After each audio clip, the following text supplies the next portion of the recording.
Welcome back to the One Nation of Gamers Summer Circuit, North American Open Qualifier number 2, where one player out of these four will be moving on to the feature tournament over the weekend. Now, of course, we do have Trump on one side of the screen. Trump from TSM. He's going to bring a pretty good lineup. Pretty amazing that he got so far in the tournament. It was a tournament of 256 players, and it will be one time where Trump is not invited to this tournament, but he has to make his way himself. But standing in his way will be a player from Australia by the name of Deckizz, who's bringing certainly a very interesting lineup. What do you think about that lineup, Hotform?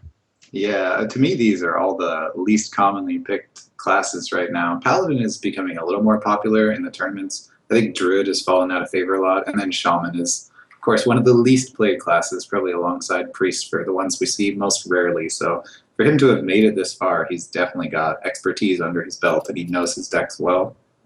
Yeah, we also requested a few facts from these players beforehand, especially Deckizz, because we probably don't know him too well. And he actually responded that his favorite deck is mid-range Shaman.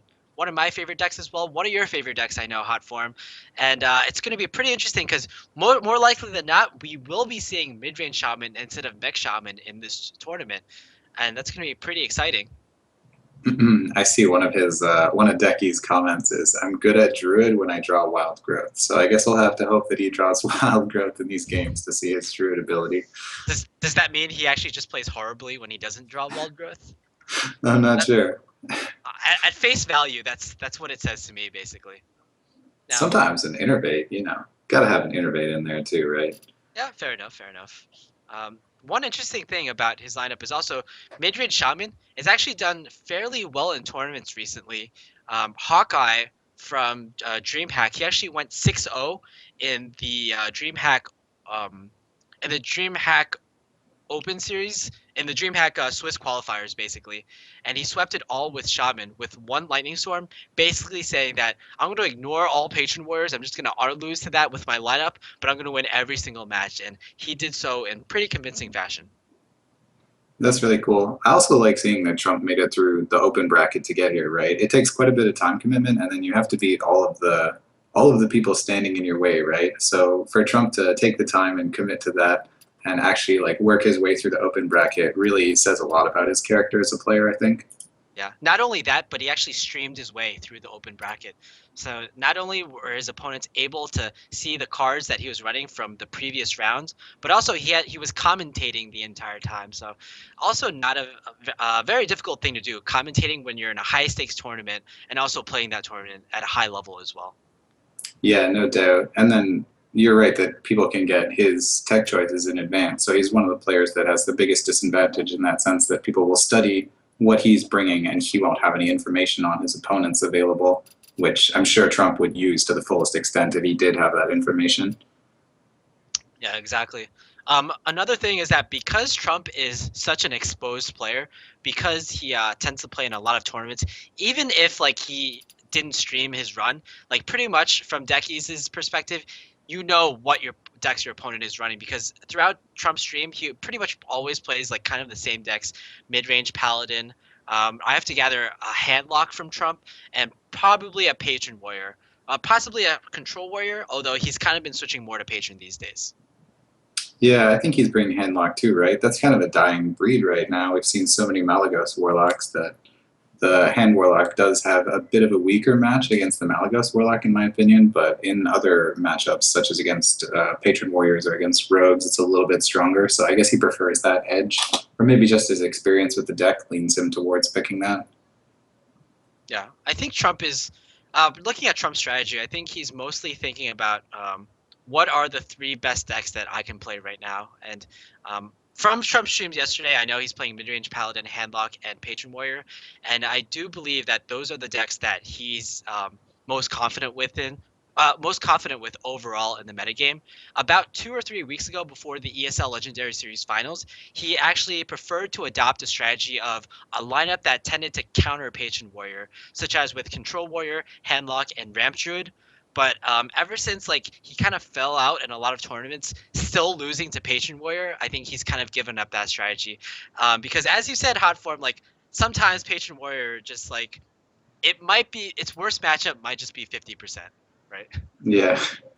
So if we were looking at the strategy that Deckizz might try to bring in approaching the class picks, I would think that he would want to play his Shaman versus the Paladin or Warlock, his Druid versus the Warrior or Paladin, and his I don't know. See, it's tough. Honestly, I would give the advantage a little to Trump just in the way that the class breakdown works out. But all of the matches are going to be pretty close. Like, I don't think anything here is a landslide to one side. It's just small edges. And then the players need to try to pick what they think the opponent is going to bring and get that little bit of mind game on their side. So Yep. I think the first pick will determine a huge amount in this series to see who wins the first game. And if you've taken game with a specific deck, then suddenly your lineup becomes a lot more. It's a lot easier to pick against what your opponent's going to bring next because you can favor. Say you win as Deckizz with Druid first, you might just pick Paladin, knowing that you can get a win in one of the next two games, and then your Shaman will have two chances as well. But the first game, I think, is going to be really important for these players. Oh yeah, definitely. Specifically because there's like a lot of matchups that are kind of like I would say counters to the other matchups. I think Paladin might be really bad against Patron Warrior, but Deckizz isn't running it, and also Deckizz is running three decks that I would say are either on par or have an advantage for the Paladin. So Trump's decision to bring Paladin could actually be extremely impactful here. On the other hand, though, Handlock is a deck that Trump is also bringing, and that might be a deck that might be have a disadvantage against with the Paladin, Shaman, and Druid possibly being favored against the Handlock in all three matchups. Yeah, I think the handlock is the weak link in this series that you might want to beat the Druid with handlock, but that any of Decky's decks could take a game from handlock pretty convincingly. So the Shaman versus handlock actually goes pretty favored towards the Shaman, but you need specific cards. And that's always the disadvantage of Shaman, in my opinion, that you're not going to get a lot of card draw. So if you don't pick up those hexes and earth shocks early that you need to shut down his initial creatures, you can get put behind really quick. So that'll be an interesting breakdown. See Trump queuing up with the Paladin as his first pick. And I think he did so because he saw that his Paladin was going to be really good against the entire lineup of Deckizz, and he probably didn't need as much scouting information against those other decks as he would with perhaps with his Handlock or perhaps with his Patron Warrior. Yeah, actually, that's a really good point. The scouting information that he might want to see what's being brought first, and he wants to pick something that he knows is going to have a pretty standard mulligan and setup just against any of the decks, no matter what. So that way he Yeah. doesn't need the information. We see this interesting tech card here, Blessing of Kings, and that's actually becoming actually standard in Paladin these days because a player by the name of Xerxes, I hope I'm pronouncing that right. I'm certainly not. I'm pretty sure I'm not, but he made rank #1 legend on the European server with a Blessing of Kings in his deck, and it's pretty good because it allows your minions to become activated by things other than the Quartermaster, and also allows the Paladin to actually do some burst damage with the True Silver plus Blessing combo. That's 8 burst damage. Yeah, I like that a lot because then also you're worried about it. If you know he has Blessing of Kings, you might play more defensive against the Paladin. Just that threat of having 8 damage can sometimes be enough to push the other guy to do specific plays they wouldn't have done otherwise. Exactly. It's a pretty Although, good card too, right? So yeah, definitely. Like, um, Velen's Chosen is being used a lot lately, so Blessing of Kings is kind of like that card in some ways. yeah, Velen's Chosen seems better to me. Yeah. 2 less attack, +1 spell power, 1 less mana. I'll take 1 less mana any day. Yeah, and it also synergizes well with the Priest Hero Power and all the Priest spells. So, yeah, it's probably a little better. I have to agree with you, but Blessing of Kings certainly not a bad deal either. That opening curve for Trump, holy, double Knife Juggler into Muster for Battle Shredder. We'll see if Deckizz is aware of how much pressure he's going to be under. I like the Shredder play here a lot, actually. Yeah, exactly. If he went for like a slower play, the Shade might have just like died to Muster for Battle. But now, okay, not going for yeah, just keep developing more Knife Triggers on the field. So this Shade is actually still in a lot of danger.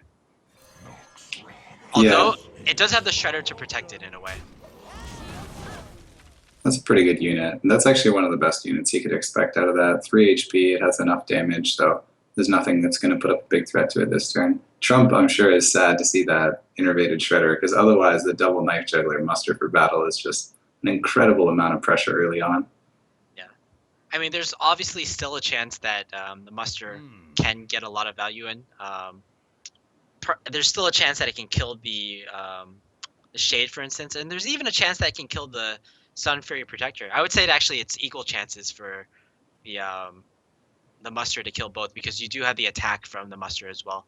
So any two knife juggles on either of these two would be pretty great. But we have seen Trump get extremely unlucky on his stream lately with the muster for battle. As I was describing earlier, he was facing down a 5-1 Ancient of Lore, and he went Knife Juggler, Muster, Hero Power. He didn't hit the Ancient of Lore with any knives, and he just immediately lost the game to a Force of Nature Savage War combo. So I'm wondering if that's also like in his mind right now. And I guess it is, because he goes for the overall safer play, especially against Swipe. Yeah, so that was the safer play. I think a lot of players would have played the muster there and just hoped for the best juggles, but he was really correct to do that because the swipe was there, would have cleared the entire board, and unless the juggles had hit perfectly, he would have been at an even bigger disadvantage. And now at least he can save the muster for battle and get a quartermaster later, which can be game winning against a druid. Yeah. Even though it looked like Trump's hand was pretty insane, Deckiz's hand was actually pretty good against everything that Trump could throw at him, especially with that one innervate. It just curved out so well. Also, you have to note that Deckizz got a fairly decent drop from his Shredder, and if he had also gotten something like an Explosive Sheep that we saw Shoop get from the previous game, at least from the previous match, it could have been disastrous. Yeah, Explosive Sheep would have been huge there. I like that move to attack with the Shade at this point. You know that it's protected by Sludge Belcher. If you Peacekeeper the Shade, which might be the only thing you'd be worried of here, it's still going to continue to grow attack, so it's getting in face damage, and then that's going to help him a lot later in the battle. Yeah, definitely. Yeah, now that there's no, Trump already saw one swipe. There's less of a chance for the second swipe to come in the field. So it's quite likely for Deckizz to play extremely defensive here, perhaps even trading his Shade into one of the 1/1s. Do you think that's ever a good decision? Yeah, I think I would agree that that's probably what he's going to do, just because you know if you get quartermastered here, it's going to blow you away. And although Trump doesn't have the quartermaster, that fear of just taking an instant loss because you weren't careful enough would be so present in your mind. I think that he's going to be happy to trade with those. We'll see, though. The risk would pay off here if he didn't, so. Wow. So he takes the greedy road. A great move for him as well. Spectator mode being extremely uncooperative so far. Perhaps it's due to the new patch today, which brought us Tavern Brawl, but I've actually never seen this bug before. It's really interesting. Did you get a chance to try out the Tavern Brawl yet? I did, and I have to say that a lot of people are saying that Nefarian is overpowered, but I think it's like probably closer to 50-50 than most people think. What's your experience for him? I didn't get to play it much, but I watched a couple people play it. I think that it's pretty even. I think that they did a really good job of balancing that, at least for the time being. And then they're going to release different ones each week, right? So that's something to look forward to as well. Yeah, exactly. I'm the type of person who has to like look through the entire deck of both the players and of both Nefarian and Ragnaros and try to like play around that.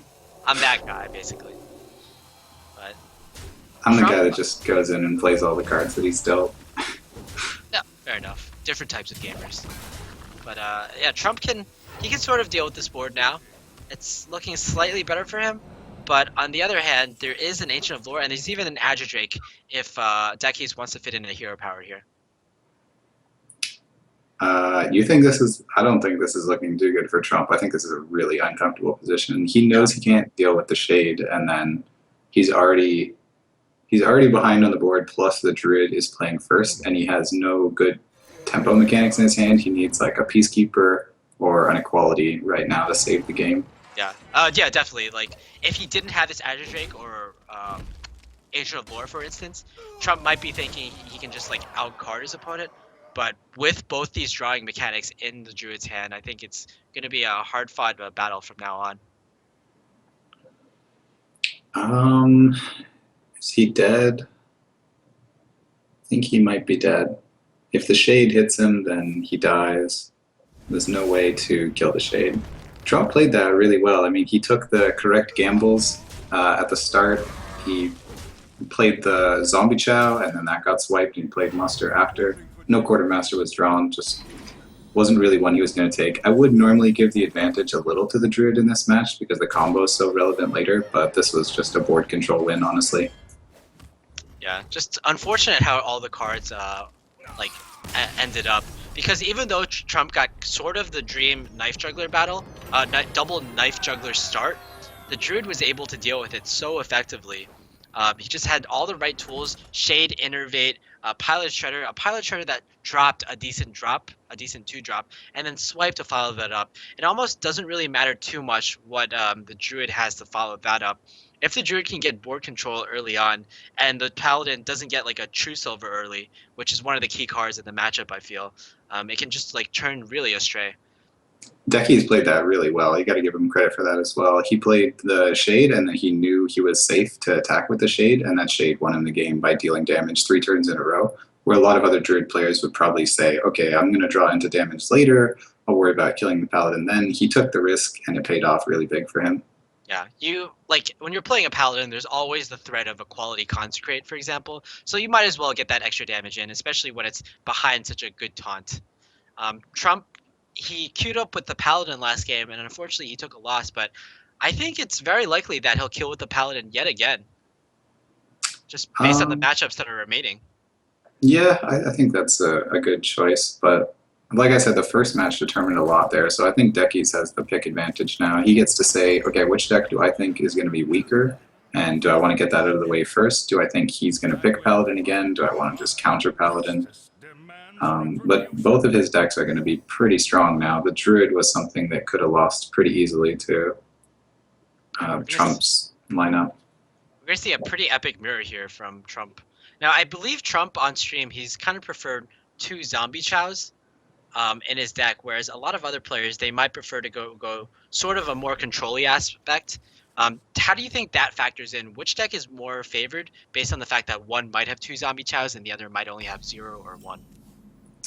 My experience, I play a slower Paladin than most of the mid-range Paladins, right? But I find that the slower Paladin normally does better. Paladins are not amazing at applying pressure. The one big decider in the match is the first person at Quartermaster can normally take it, just because the 3/3s are not consecratable, so you need a full board clear, and then even just to kill the Quartermaster is going to take your entire turn. But the opening gets recovered from pretty well. Like, the Paladins have a lot of tanky, slow mechanics that can turn the game around even if they're at a disadvantage in the opening, so probably the Zombie Chows are more for the aggro. Yeah, there's always the question of whether you Knife Juggler or Shielded Minibot in the opening turn. You're kind of afraid of your opponent's Shielded Minibot, but you can always get an early juggle, I guess. This is sort of the more safer play. And we do indeed see that Deckizz, he's playing Piloted Sky Golem, so he's almost certainly the slower deck. Not only that, but he's drawn all his huge cards in the early game. So I think this matchup might be about if Trump can take it in like the first few turns, if he can get enough of a tempo advantage. So if he had played the Knife Juggler, it would have been slightly better in this position. But yeah, you're right. You worry about the opponent shielded Minibot, and then that would just kill your Juggler. So I think he made a good choice. Wow, he actually chooses to save the Juggler. So really adopting a slow posture to how he's going to take this game. Do you think that's a mistake given what we know about the decks, that from we can see Deckizz has the slower deck? Well, Trump is probably going in reasonably blind to what Deckizz has. So I imagine he just wants to save the Juggler for later and thinks that he'll pick off something when he musters. But normally you do want to just keep applying pressure, so it's an interesting choice. Deckizz is going to be really weak next turn. All he can do is Consecrate, and Consecrate is useful in this match, really no matter what turn it's played on, but will be really good here anyways. Yeah. I feel like in the Shaman mirror, for example, it feels like whoever can make the most use out of their lightning storms gets the most value. But do you think that's still true for the Paladin matchup, where consecration, whoever gets the most out of their consecration, gets the better end of the deal? Is it such a huge determining factor? To me, I think that consecration is always going to be good, and you just want to use it on the turns where you're actually going to profit from it the most. So, like, that was a good consecration. And although it's good at every point in the battle, it might be better just to do it early so that you can continue applying pressure faster. So I like that play there. I think that was better than playing True Silver and killing the Knife Juggler. Kind of a slow game here, where both players are just trying to control the other player's board state. And you have to feel this feels like it favors Deckizz a lot more, who's running this huge piloted Sky Golem. This is a really important choice for Deckizz now. This is a turn that will set the pace of the game for the rest of the game, because Trump has Sylvanas next turn if Sylvanas or Pilot Sky Golem was played. I like this choice a lot, to just play the True Silver and develop a weapon, but now he's vulnerable to Harrison, so there's a lot of things to think about in this matchup, what you're going up against, and honestly that choice was made really quickly by Deckizz, so I guess he has a good understanding of what he wants. Yeah, like you said, this is one of those turns that like can determine the whole course of the game. Like, it's kind of like the in quantum mechanics, like the theory of multiple worlds. Like, right there is when like the switch, like Yeah, the the worlds, like, branches. yeah, exactly, the branches turned, and we can see like two different worlds where Deckizz went for one turn in one world, and he went for the other play in the other world, and we would see completely different games altogether. I wonder why Trump didn't play Harrison there. I mean, the Sylvanas was a good move on that board, and it was more on curve, but there was a True Silver in hand, and Harrison also would have stood up to that board. With the 4 HP, it would take both creature attacks to kill it. Well, as a very seasoned control Paladin player yourself, like in this matchup, Paladin Mirror, what do you actually want to Harrison? Do you want to go for True Silver? Do you want to try to get like a 3-charge muster for battle? Or do you actually just want to go for the Tyrion weapon? Most of the time, I would just look for the fastest kind of Harrison possible, and you would rather answer Tyrion when that actually gets drawn, because you don't expect to go through the entire deck, so there's plenty of occasions where the game will be over before Tyrion makes an appearance, or maybe you'll have a silence or some other way to deal with Tyrion properly at that point. But obviously Trump has a good strategy in mind that he's playing towards. Yeah. I mean, if he didn't, he would have gotten this far in the open qualifier. So this is a really tough turn now.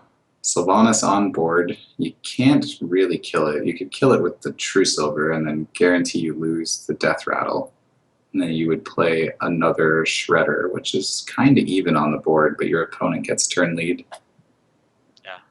Also, like, the True Silver doing 1 damage to the Sylvanas probably isn't the best deal that you have.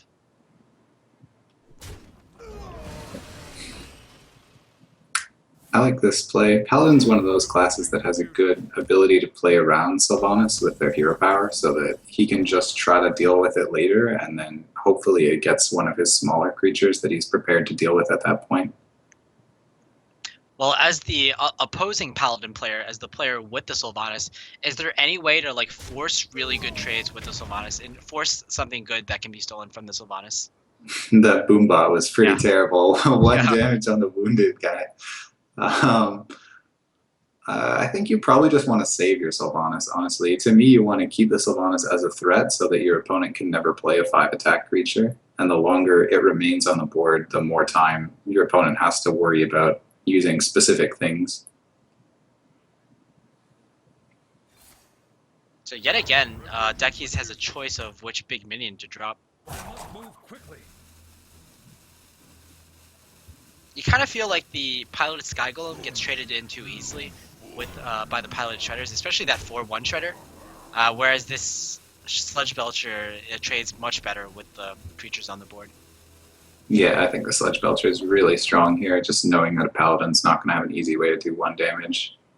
Looking for muster for battle. Trump really needs muster for battle. Just toss that Quartermaster down with it, get a big board presence, and Deckizz has no way to clear right now. Yeah. It's just another 5-attack minion that Trump cannot deal with at all. And he's gonna have to force he's gonna be almost forced to use his True Silver as the as a Light's Justice pretty much. Another question I have for you is like, how important is it to save the owl for your opponent's Tyrion? Well, he has Harrison, so he only needs to save one of those. And since he saved Harrison before, I think he could legitimately owl the Sylvanas here. Maybe you do Blessing of Kings plus owl the Sylvanas just to make sure nothing gets stolen, and that way you get to have a really big creature. Your opponent might not deal with it. This is very tricky for Trump, though. I give definite advantage to Deckizz right now on each turn. Yeah. On the flip side, though, because Trump has made this move, um, does Deckizz actually use his own owl to silence his piloted shredder if it comes down to it? So what was played for? Oh, he silences Sylvanas. I was thinking, would it steal the Death Rattle out of the Shredder as well? Yeah, I'm not actually sure which shredder was played first, to be honest, because one one shredder was played, then Sylvanas, then the second shredder. At this point, you can tell Trump is gambling. He doesn't have the answers to deal with a lot of things that could be played. Although Deckizz isn't going to throw a Tyrion or anything too huge at him, you can tell that he knows he's under pressure and that he is gambling right now to try to get advantages where he can. Yeah, even a perfect juggle there, hitting exactly what he needed to do. And it feels like Trump will have to burn this equality here. And we know Trump, this sort of mid-range paladin only has one equality, so that's pretty much your big board clear if you do end up going that path. Actually, True Silver could be pretty good here as well. Well, let's see what the RNG golems bring here. Oh, Senjin. Senjin's a really good creature out of that. That's one of exactly. the best. Yeah, I was actually just going to question whether Trump should actually kill off the Sylvanas first before hitting the piloted Sky Golem. Oh yeah, because now he can't even attack the Sylvanas. Say, I mean, Senjin alone on the stats, there are many bad 4-drops. There's a lot of Defender of Argus, Arathi Weaponsmith, all these 3/3 creatures. So to get a 5 health creature plus taunt, the RNG is going quite well for Deckizz right now. Yeah. So many things that will have to be used, resources from Trump's perspective. Trump, though, I think from his perspective, he sees that his opponent is running low on cards, so maybe he can win this way, especially because he might be able to set up a quartermaster soon. But Yeah, that lay on hands is going to change everything. I mean, this looks. Oh wow, and the quartermaster available now to Deckizz. He just saw a quality played. I was gonna say like a paladin match can turn around pretty easily if Trump picked up muster into quartermaster next turn, but looks like things are not going his way right now. Yeah, and pretty much I don't see any way at all that Trump could clear this board. He doesn't run Wild Pyromancer. He doesn't run a second equality. He's already used, I believe he's used one Consecration. Harrison Jones is going to be pretty good, but he's going to draw 3 cards, but he's still going to have to deal with the rest of this board, which I think is just impossible. Yeah, if you're right and he's only playing one equality, having used that already means that the quartermaster is pretty much his death. It's that unfortunate mechanic in the paladin versus paladin that all these creatures are 3 HP and you have no way to deal that damage. So 12, 14 damage on board right now for Deckizz. 11 damage on board.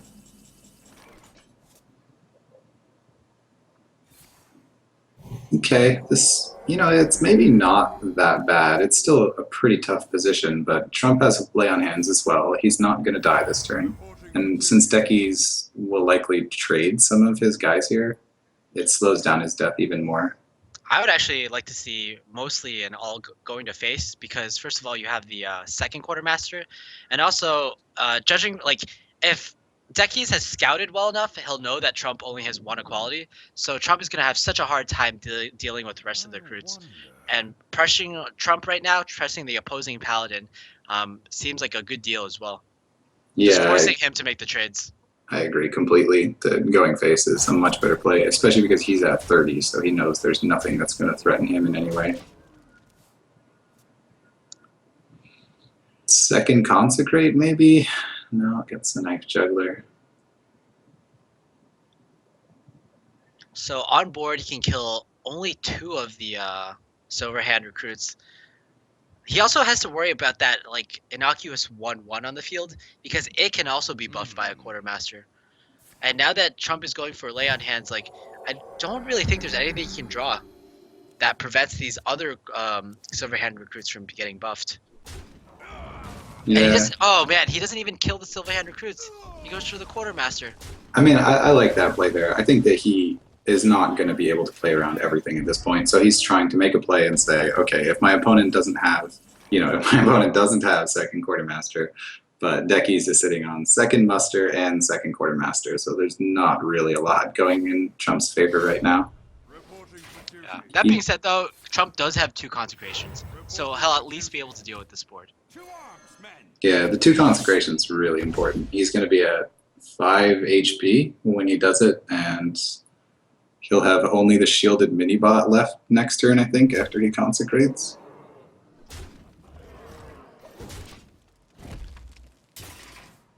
He's not dead. Yeah, he's not dead, but the other issue here is Trump, I believe he's used his heal bot. Has he used his heal bot in this game? Yeah, I'm pretty sure he's used his heal bot and lay on hands already, so just the true silver for HP. Yeah, and I don't think that's going to be enough, to be honest. That's only 4 HP of heal, and that's assuming that you just attack your opponent in the face, which is kind of like a tempo loss there. Never give up, Monk. He can do it. He'll pull it off somehow. All right, I believe in Trump. It is looking pretty grim, though, at 5 HP, but he has a play at least, so the cards from Deckizz don't apply any immediate pressure, and Trump has a quartermaster combo in his hand. Maybe picking up Tyrion could be pretty good. Yeah, Deckizz would only be able to Peacekeeper Tyrion.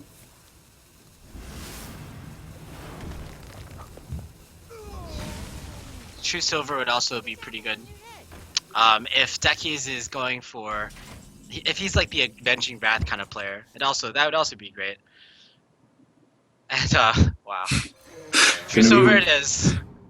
1 HP. Oh.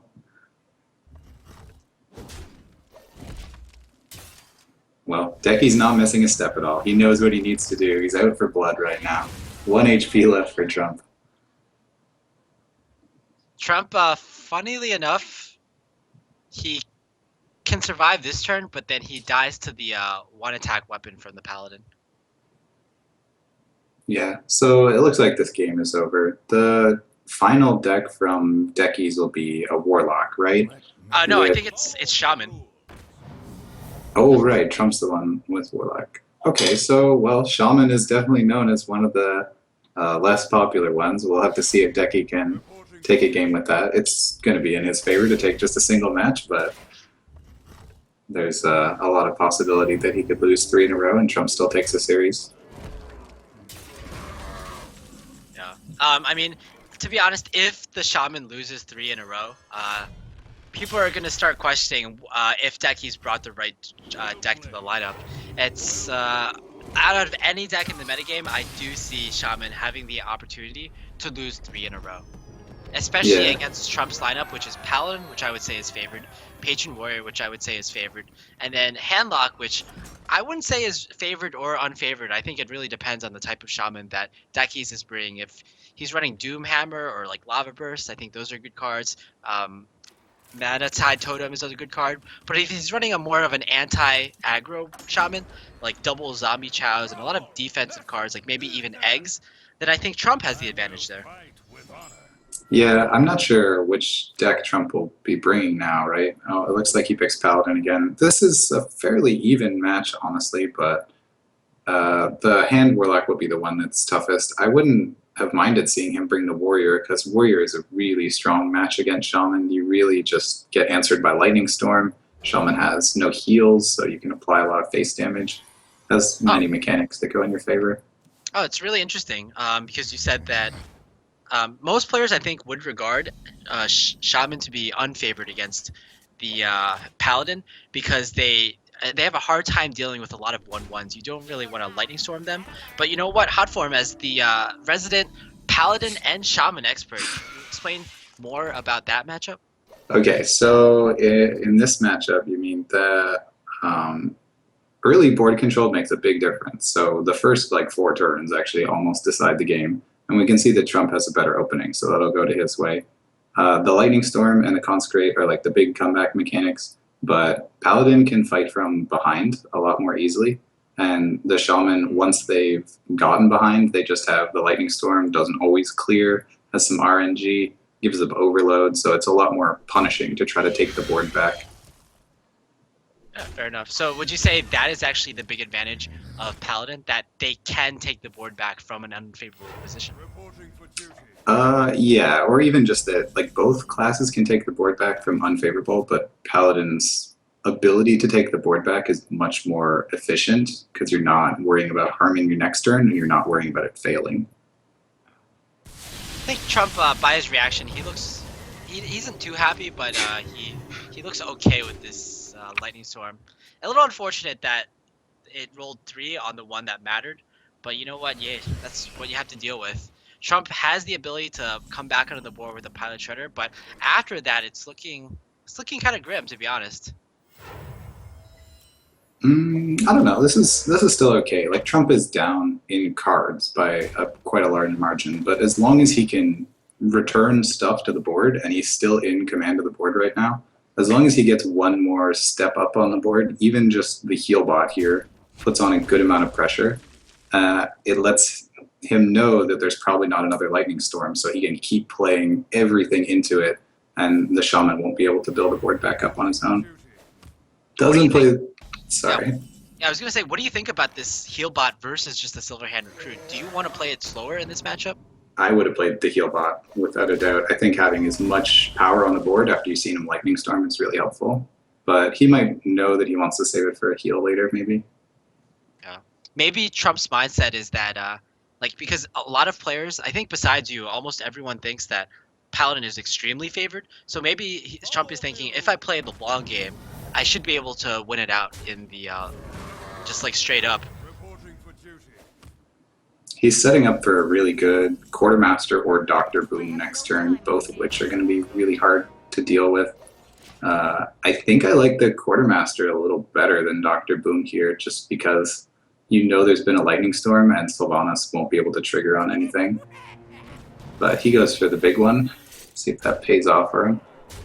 Yeah, now it's actually Trump going on the aggressive, so quite an interesting series of plays there. Switching between the two modes, and I think this is pretty alright given that you've already seen one Lightning Storm from Deckizz, and now no matter what Sylvanas steals, I mean if he steals Dr. Boom or the Pilot Shredder, you're kind of sad, but more likely than not, Deckizz will be stealing a weaker minion.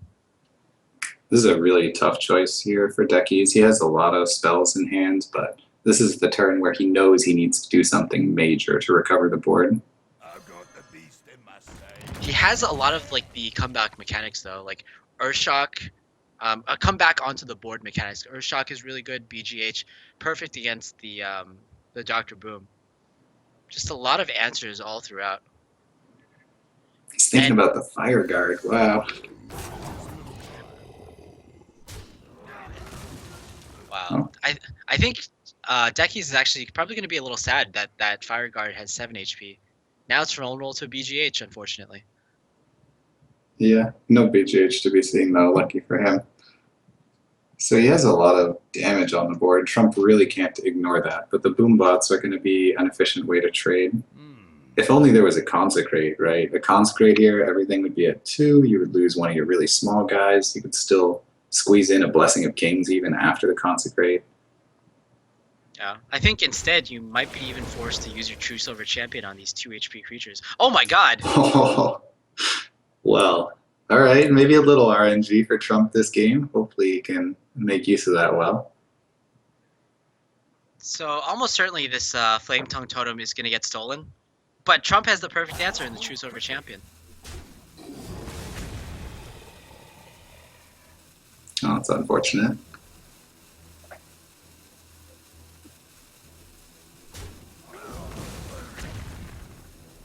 It's a little unfortunate there as well. The rope's burning. Oh, he's not going to deal with it. What happened there? He also chose to play the Quartermaster on the other side. Yeah, I mean, it's one of those turns where it's like so mind-boggling what you're supposed to do there, because it's so rare that the Flame Tongue Totem actually comes out of the Pilot Shredder. Well, yeah, he thought for a long time before trading the Shredder, and then once he got the Flame Tongue, he had to make completely new considerations as the time was running out, so you could see the pressure settle in a little bit at that point. The Shaman is really low on HP, though. 13 HP is not a comfortable position, to the point that he can almost die to weapons. Yeah, and not only that, but we talked a little bit about Paladin having a lot of burst, and that's certainly true, at least with the Blessing of Kings, of course. So if Trump is able to stick a minion, he'll eventually probably be able to come back into this game just by the simple burst. But that's going to be such a huge swing with Tyrion Fording against a Hex. Oh, that's always the worst feeling. You draw a Tyrion, you think, okay, well, it's the least likely time for him to have a Hex. I might as well go for it, see if I can get a little bit back. But then Ribbit, suddenly your best creature is nothing more than a simple frog. Yeah, the only way I can actually see Trump coming back in this game is if Trump Harrison Jones a Doomhammer. Pretty much the only opportunity. And from our perspective, it looks like Deckizz is in such a comfortable position that he might just use the he might save Doomhammer even if he draws it in order to combo with the Rockbiter weapon. At this point, I'd be really tempted to go face, but Deckizz does have the heal bot in his hand, so that would be a pretty big mistake. Just knowing he's at 13 and that you could draw into really any small amount of damage, like 2 Consecrates or another Muster for Battle after that point to squeeze in the victory would be really tempting here. Yeah, exactly. And probably, even though that's not lethal now, Deckizz can set up for lethal in the next 2 turns, just judging by the amount of damage he has in his hand. I just want to say, I mean, Trump played these games really well, right? But it doesn't seem like it's worked out in his favor most of the time. He's been attempting things that were good risks and always a fair gamble, but none of them have paid off yet. The Tyrion got hexed, the boombots didn't work. The one brief moment of RNG he had was the Flame Tongue Totem, but in the Paladin mirror, I mean, Deckizz was in command the entire game. It's just been kind of heartbreaking. Well, you had the suggestion to play the heal bot on turn 5, for example, instead of a Silverhand Recruit, and that actually might have made the difference. We can see right now that Deckizz is at 13 HP, so maybe just the bit of extra pressure might have changed it up a bit. Yeah, I think the heal bot was a good play there, just because there's nothing, once you're behind and you're losing health, then you're looking for a much bigger comeback mechanic. You want to have units, not a lot of health. Yeah, in this type of match. If you can imagine that the heal bot might have gotten 2 to 4 more damage in, and both these True Silver hits went to face, plus the Consecration, that just might be enough to do it if, of course, Deckizz didn't have the heal bot. Or even just being able to trade into one of the creatures that Deckizz played so that he could maintain more presence on the board and then it wouldn't stack up as fast. The Dr. Boom as well. He Dr. Boomed and he got BGH, right? But he could have also played Hero Power and Quartermaster there, which was another legitimate option. I mean, Dr. Boom was a worthy risk, no doubt, but in the end, that did not pay off for him very well. The Boombots also did pretty much nothing. They hit face and 1 damage. Overall unfortunate, a bit unfortunate how just these games played out, and we're kind of seeing Trump die a very slow and painful death. You can see him hovering over all these cards right now, just wondering if if he's dead on board, basically. Well, he can Consecrate, and a Doomsayer could come out of the Shredder, and Deckizz has no creatures in his hand if this board was actually cleared. Yeah, that actually might be the difference. Is it gonna happen? 1 game, come on. Unfortunate. Put this apple on your head. So a lucky juggle could get rid of up to 4 to 5 damage on the board. It's been the story of this series. Juggles face, draws into Alakir, easy lethal. Yeah, what a pretty interesting series of games. The fan favorite Trump unfortunately wasn't able to make it, but you know what? We get a new player onto the scene, and Deckizz certainly looks very happy about that win, taking down Trump in a 3-0 fashion, one of the most popular players in the world. That's something that you can definitely tell your mom about. Yeah, and all credit to Deckizz. I mean, he played that perfectly. I don't think there was any turn there that he screwed up. He thought through his choices. He made his turns a little fast, but he had his strategies in mind. He knew just what he was going for, and it panned out how he planned each match. So I think he earned those wins a Oh, proper way. It wasn't as if he just got lucky every game. He played it to a T. So yeah. Deckizz is also a player that it's kind of easy to cheer for because he's bringing the underdog decks, and yeah, I always cheer for the underdog decks. Shaman, kind of Paladin, and I wouldn't say Druid, but especially that Shaman. We got to see a great game with the Shaman, and he was able to take a win off that Shaman 3-0 with the entire lineup. Now, for again to remind you, this tournament, of course, our head sponsor is GEICO, and of course, this tournament is also sponsored by VGVN, the Video Games Voters Network. So if you want to support our sponsors, please take a look at the link we have at the bottom of the screen, geico.onog.gg, and enter for a chance to enter an official TSM PC, which is pretty much like the best gaming rig I've ever seen that's available on the market right now. Certainly better than the piece of crap that I'm using right now. So please go ahead and check our sponsors. Check what Geico can provide you in terms of all sorts of insurance. We're going to be taking a short break right now, but once we get back, we're going to have Trump versus Shoop for the third place match. See you there.